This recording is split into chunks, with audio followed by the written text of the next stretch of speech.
Look, man, I'm just happy the Sixers got their pick back. I can't tell you how anxious I was leading up to the draft lottery yesterday.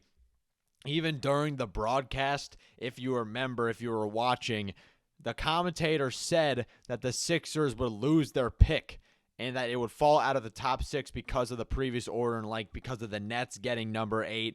He literally just said flat out, and the Sixers will lose their pick now that it's out of the top 6. I'm like, what are you talking about? What's going on? I mean, I didn't know exactly the statistical setup of the lottery and how certain teams, how they would place, how that would impact other teams and their placements and stuff like that. But I didn't know the Sixers would just automatically be out because these other teams that are kind of similar to them in the odds they did, they were underwhelming in what selection they got. I mean, the Raptors number 9, the Nets number 8, the Wizards number 6, and the Jazz number 5. I mean, the fact that the Sixers beat all of them was just enough of a miracle because we know with the Sixers' luck and the Sixers' luck over these past 5 years or so just been trash. I thought to counteract that, I would wear a Ben Simmons jersey because, Ben Simmons is pretty not the most liked figure here in Philly, and memories of him on the team, especially his later years, really cause a lot of negativity and just pain and suffering. And the Sixers in general, they cause a lot of pain and suffering because they're dog shit and a worthless organization, and that only the most psychopath Philly fans, pay attention to. So I thought, you multiply that negative force by another negative force and you get yourself a positive force. And that's what happened because the Sixers got their third pick. Got the third pick. And that's good because this is a stacked draft class. And a lot of people are really arguing a lot. A lot of intense, heated debate over what they should do with the number 3 pick. Because if they got number 1, you're drafting Cooper Flagg. If they got number 2, you're drafting Dylan Harper. I mean, those two players, Flagg and Harper, they're kind of like the cream of the crop of the NBA draft. You know what I mean? The only two consensus players that are going to be franchise altering and that can really steer a team in the right direction for years to come. But all these other guys Trey Johnson or Ace Bailey, Malowach, VJ Edgecombe, a lot of these other guys, from the rest of the lottery on, it's kind of a toss-up as to who is going to be that third overall pick and the subsequent order after that based on team need. And speaking of that, it's really interesting with the setup as well. Not only the fact that how the Mavericks were able to get number 1. I mean, is the NBA rigged? Probably. I mean, we don't have actual proof, no one that was inside, the draft lottery, because they actually do it. They spin the ping pong balls and stuff actually before the broadcast. No one was in there revealing anything maybe they just got paid hush money or whatever. I don't know, but that, and we don't have any actual facts. But the fact that the Mavericks make a really suspicious trade to trade their franchise superstar, one of the top players in the league, who's 25 years old, ship him off to LA, the league's biggest market, and one of their most profitable and talked about franchises. And LeBron James getting older, Anthony Davis injury prone, Lakers kind of getting a little bit less relevant. So what you got to do, you got to inject some juice into them, and what better way to do that than give them Luka frickin' Doncic? And that's what happens. I don't know. I mean, I don't know if NBA general managers are that stupid. You know what I mean? Unless there's some sort of behind closed doors negotiation done by Adam Silver to orchestrate, some kind of consolation prize for doing that. I mean, Nico Harrison, bro, he was the most hated man in the city of Dallas. They were hunting him, chanting to fire him every single night. It was cinema. I mean, I remember watching the game of Luka's return and stuff, and they were cheering when Luka had the ball, when Luka scored. It was, Mavericks fans, they have been going through so much, but for them to get the number 1 pick and draft Cooper frickin' Flagg, that's really something else. Talk about a real turnaround. And whatever, man. It is what it is. I'm just glad that the Sixers got their pick back. Can we just be happy that we have the opportunity to draft a good prospect in the first place? Because I don't think there really aren't many places where you can go wrong because the Sixers right now, they just need youth. Like, they need a dude to look forward to for the future. And who knows whether any of these prospects, they can kind of contribute immediately the way a Cooper Flagg or a Dylan Harper can. I mean, there's a lot of talk about Ace Bailey being a project, and I agree. He definitely is a project. And I think both people, or, both sides of Sixers fans, they're right. The ones who don't like Ace Bailey as a prospect and the ones that do. I mean, on the positive side, he shows a lot of upside as a perimeter shot maker and is a willing off-ball shooter. And what more do the Sixers need? Did the Sixers need over these past 5 years than a stretch four who is willing to move, willing to shoot off the catch, off of screens, cut to the basket, move. You know what I mean? Just be a decent, offensive force to provide some spacing with Joel Embiid on the floor. That's exactly what you can get out of Ace Bailey. He doesn't have much rim penetration. He can't really handle the ball that well. He's getting a lot of comparisons to Kevin Durant and Tracy McGrady, which is like, what?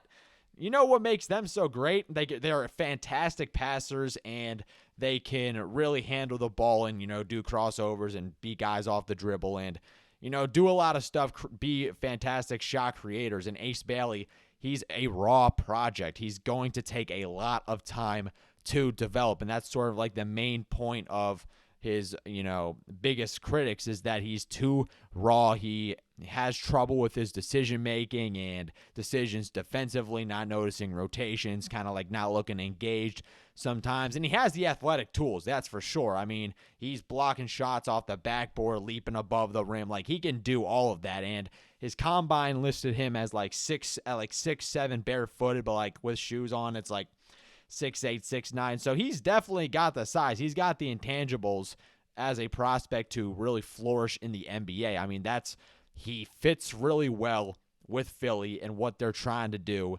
and especially when searching for a power forward to play next to Joel Embiid. That's kind of like the best archetype you can think of, just a stretch big who's fast and makes good decisions and is willing to shoot the ball too. People criticize his decision-making, but at least he's willing to actually shoot the ball and he has some confidence. You know what I mean?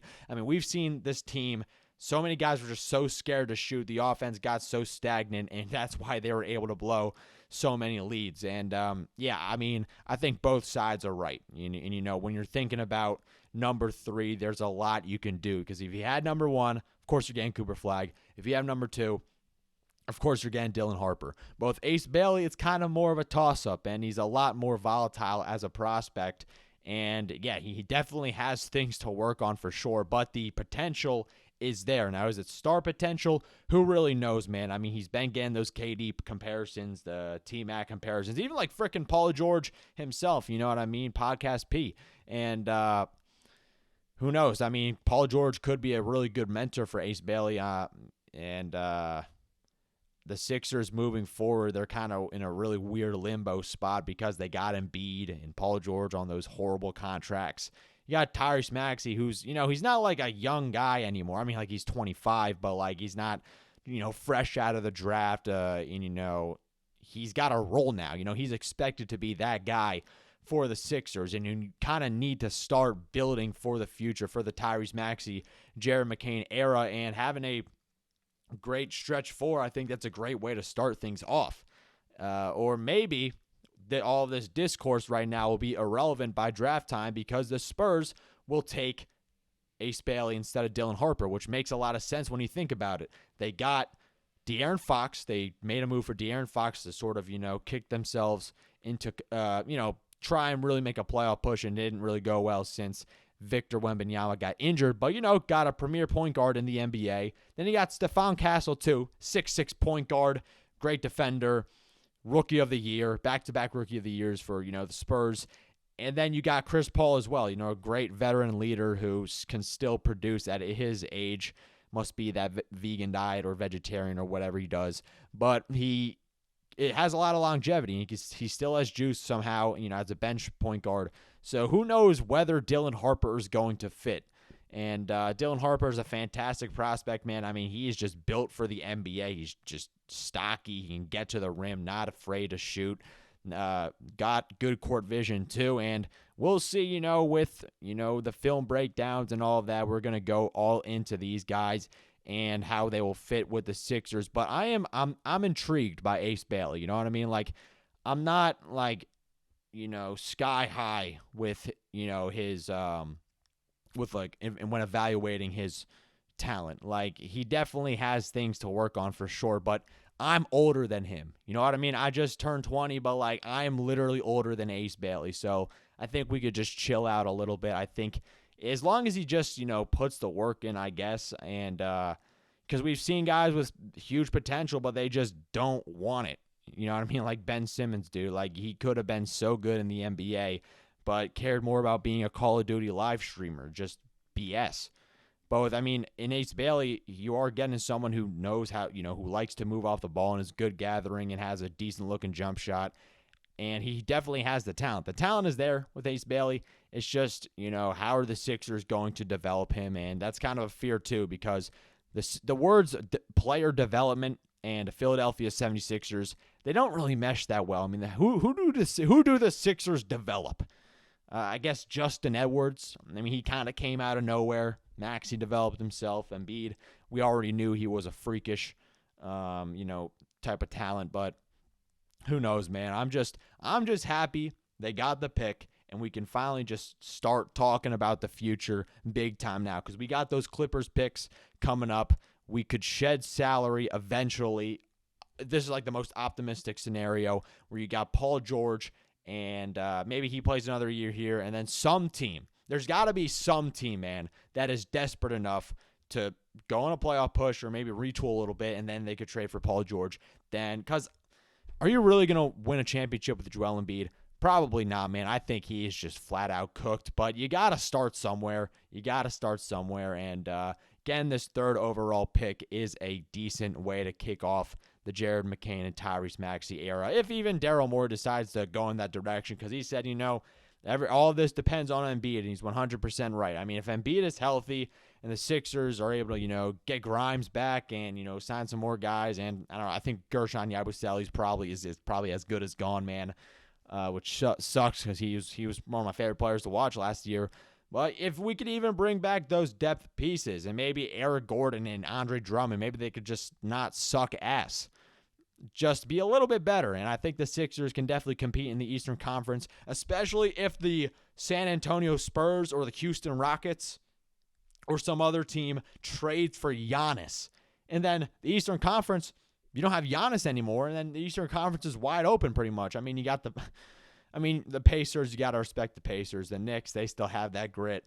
And the Boston Celtics, they seem to kind of be crumbling a little bit, a really disappointing postseason for them. But you never know, man. The Celtics are one of the most well-run organizations in the league. They'll probably figure it out. But I'm just happy the Sixers got their pick. I think there's plenty of time to argue about Ace Bailey or whoever the heck they're going to pick. But just the fact that there wasn't another May 12th tragedy in Philly like there was in 2019 with the Kawhi shot, or in 2022 with just embarrassing themselves in Game 6 against Miami, and Jimmy Butler saying Tobias Harris over me.